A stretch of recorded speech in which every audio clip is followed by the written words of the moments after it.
As the conference to woo investors kicked off, some were crying foul over the loss of their jobs, something the president said his administration is working hard to overcome.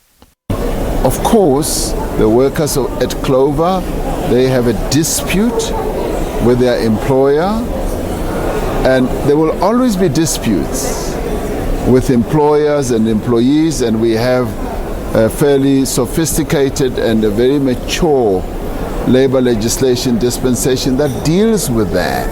And the reason we put those laws in place is because we anticipated that there will be disputes like retrenchments and dismissals.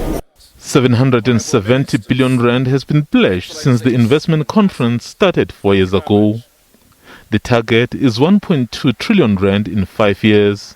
Huge infrastructure backlog, corruption and fraud have led to the stalling of several projects in some areas.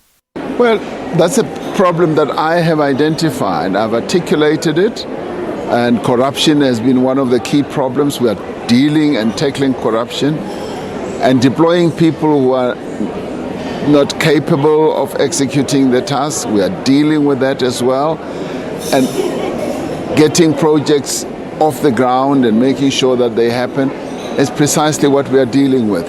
Now, obviously, we all want all these things to be done in one day, but it takes time. It takes time. The important thing is that we have identified the challenges. We now can pinpoint exactly where the problems are. With the conflict in Ukraine leading to the increase in oil prices, South Africans are already feeling the pinch, and the food prices look set to go up.